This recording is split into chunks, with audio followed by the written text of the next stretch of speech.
Buenos días, queridos hermanos. Queremos compartir con ustedes tres enseñanzas del santo del día de hoy. Hoy la Iglesia celebra a San José de Calasás, sacerdote fundador de los Escolapios. Es una misión muy noble y una fuente de gran mérito dedicarse a la educación de los niños, especialmente los pobres, para ayudarles a alcanzar la vida eterna. Quien se hace su maestro y mediante la formación intelectual se compromete a educarlos, especialmente en la fe y la piedad, cumple de alguna manera con los niños el oficio mismo de su ángel de la guarda. Y tal actividad en favor del desarrollo humano y cristiano es muy digna de ser sostenida y alabada. José Calasancio nació en Aragón, España, en una familia noble relativamente acomodada.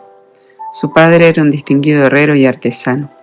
Recibió una buena educación religiosa, pero cuando le expresó a su padre la intención de entrar en el seminario, este, que soñaba con una carrera militar para él, se opuso en un principio, pero luego accedió de buen grado y lo envió a estudiar a las universidades de Lleida y Valencia. José no defraudará la ayuda y la buena voluntad de su padre, pues solo un poco después de su graduación y la profesión de votos solemnes, será elegido el vicario general de la diócesis de Urgel. En Roma, entre los hijos de la nobleza y los pobres chicos de la calle. En 1592 viajó a Roma, tal vez para resolver asuntos urgentes en las oficinas de la Santa Sede. Se alojó en la mansión del cardenal Colonna, un viejo amigo suyo, y se convirtió en el tutor de sus sobrinos. Fueron precisamente estas tareas, en marcado contraste con lo que observaban sus paseos por las calles de la ciudad, las que le aclararon sus ideas. En Roma José realizaba su ministerio sacerdotal, visitando a los enfermos en los hospitales y en las cárceles, pero eran los jóvenes que veían las calles lo que más lo impresionaba.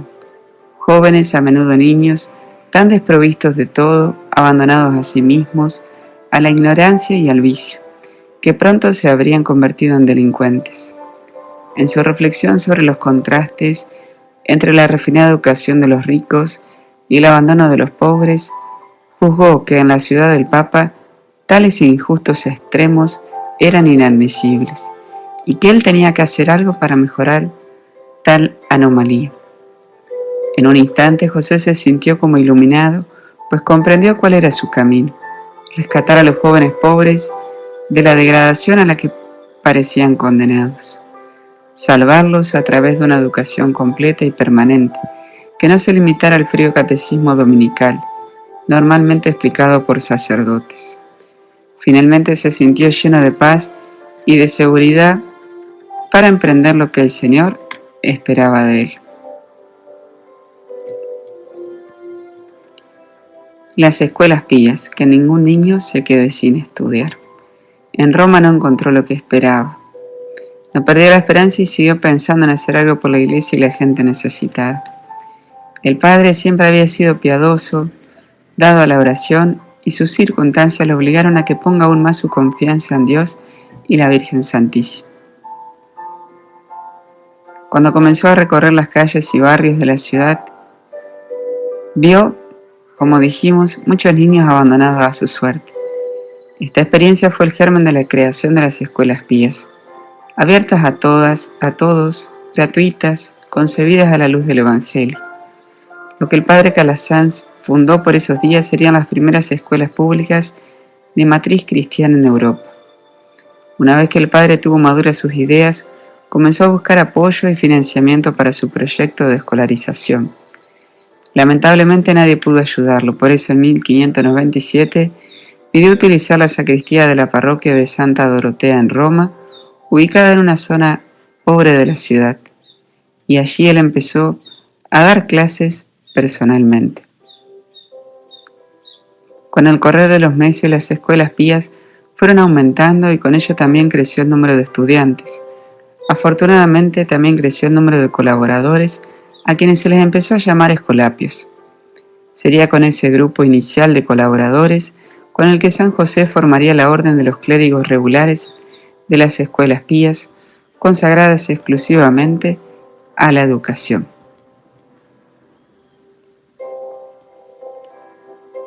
una idea triunfante que despertó mucha envidia.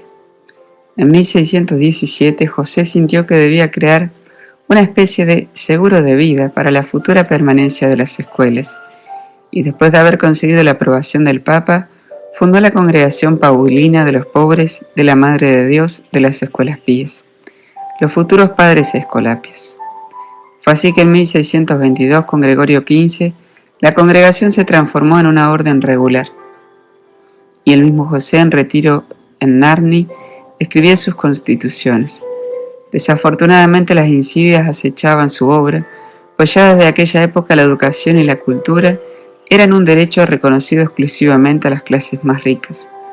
Fue así que la obra de José comenzó a ser desacreditada por los ricos conservadores que querían mantener el status quo y que comenzaron a calumniarlo, tanto que fue denunciado al Santo Oficio y la orden fue reducida a la condición de una congregación de sacerdotes seculares sujetos a la jurisdicción del obispado. La orden de los escolásticos y el cuarto voto.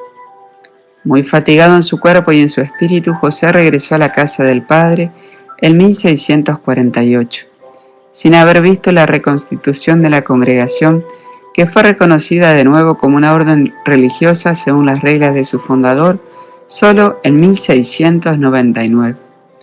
Los padres escolapios, que finalmente pudieron profesar los votos solemnes según las nuevas constituciones, añadieron un cuarto voto a los 3 habituales, el de educar a los jóvenes como misión primaria. Desde entonces sus escuelas se fueron extendiendo por los diversos continentes y hoy en día tienen 222 casas dispersas por todo el mundo. José, sepultado en Roma, fue canonizado por Clemente XIII en 1767 y en 1948 fue proclamado por Pío XII patrón universal de todas las escuelas cristianas populares del mundo. 3 cosas que podemos aprender de José. En primer lugar, el amor por la educación. En segundo lugar, la preferencia por los pobres. Y en tercer lugar, la caridad, que nos lleva a buscar sin descanso el bien de los demás, especialmente de los más necesitados. San José Calasás, ruega por nosotros y bendice a todos los niños del mundo, especialmente a aquellos que no han conocido todavía a Jesús. Que Dios los bendiga, la Virgen María los cubra con su manto.